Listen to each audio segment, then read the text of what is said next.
everyone, my name is Mark Anthony de la Cruz, and for today's video, I'm going to tackle about the global food security. But before that, at the end of this video, you will know how to define global food security and critique existing models of global food security.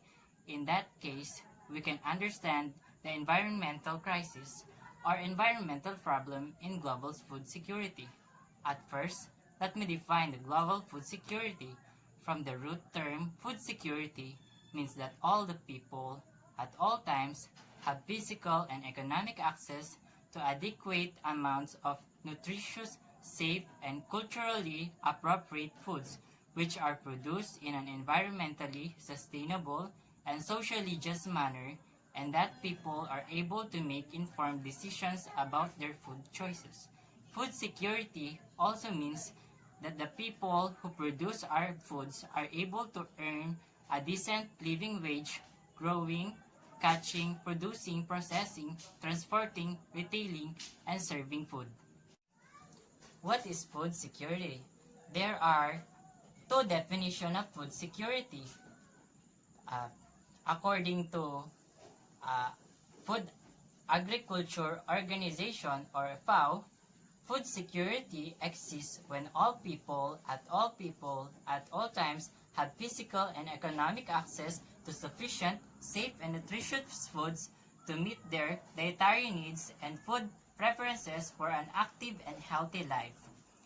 According also by USDA, the ready availability of nutritionally adequate and safe foods, an assured ability to acquire acceptable foods in socially acceptable ways that is without resorting to emergency food supplies, stealing, or other coping strategies. The three main aspects of food security. Number 1, food stability, the ability to obtain food over time. Number 2, food access, the food credibility and allocation of food, as well as the individual household having sufficient to obtain appropriate food for a nutritious diet. Number 3, food availability, supply of food, goods, production, distribution, and abstain on having sufficient supply of food available on a consistent basis. What are the things affecting food security? Global water crisis, because regions without potential for land and water that needs expansion, and it's important to water their food crops. Climate change. Climate change is expected to have a significant impact on livelihood systems, and as a result, food security, droughts, and floods have become more common, resulting in job losses, migration, and instability. This depletes resources and degrades the ecosystem, resulting in low harvest and food insecurity. Land degradation. Land degradation by reducing production, forcing farmers to use more inputs and possibly leading to soil abandonment, poses challenge to food security. The study concludes with a discussion of the importance of soil organic matter preservation and the need for more sustainable agriculture techniques. What are the things affecting food security? Number 1, global water crisis, because regions without potential for land and water that needs expansion and is important to water their food crops. Number 2, climate change. Climate change is expected to have a significant impact on livelihood systems, and as a result, food security, droughts, and floods have become more common, resulting in job losses, migrations, and instability. This depletes resources and degrades the ecosystems, resulting in low harvest and food insecurity. Number 3, land degradation. Land degradation by reducing production, forcing farmers to use more inputs, and possibly leading to soil abandonment, poses a challenge to food security. The study concludes with a discussion of the importance of soil organic matter preservation and the need for more sustainable agriculture techniques. Meanwhile, the other side was greedy land deals, lack of arable lands, population growth, increasing population, increasing cost of food, make cause of highest prices of food, unemployment, too many people will getting hunger because lack of income, poverty, some people lack of knowledge to improve their daily living, cause of poverty. 5 main challenges of global food security. Number 1. Yield challenges pertains to quantity of agricultural products outputs. We need to develop our technology in agricultural sector, research and development. Number 2.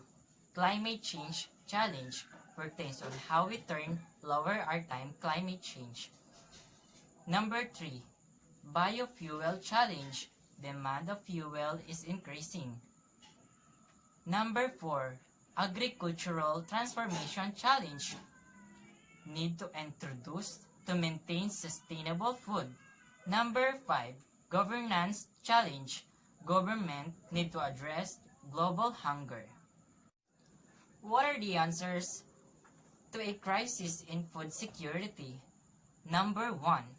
Genetically modified or GM food like soya, cotton, oilseed rape, maize. Number 2. United Nations has set sending hunger, achieving food security, and improved nutrition and promoting sustainable agriculture, zero hunger. Number 3.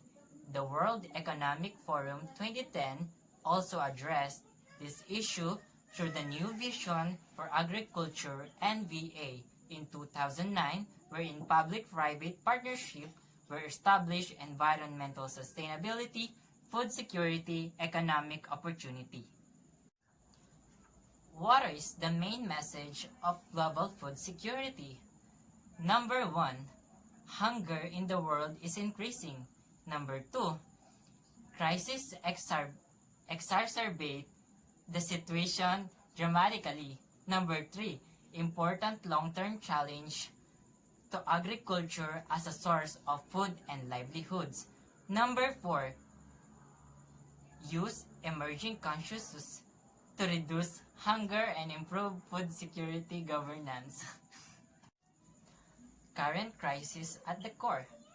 At the heel of soaring food prices, households with depleted coping mechanisms, global crisis not locally bound. However, more fundamental causes of hunger.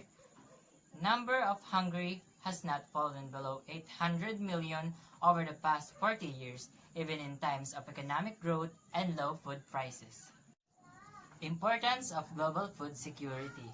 Access to quality nutritious food is a fundamental to human existence. Secure access to food can produce wide-ranging positive impacts including economic growth and job creation, poverty reduction, trade opportunities, increased global security and stability, improve health and healthcare.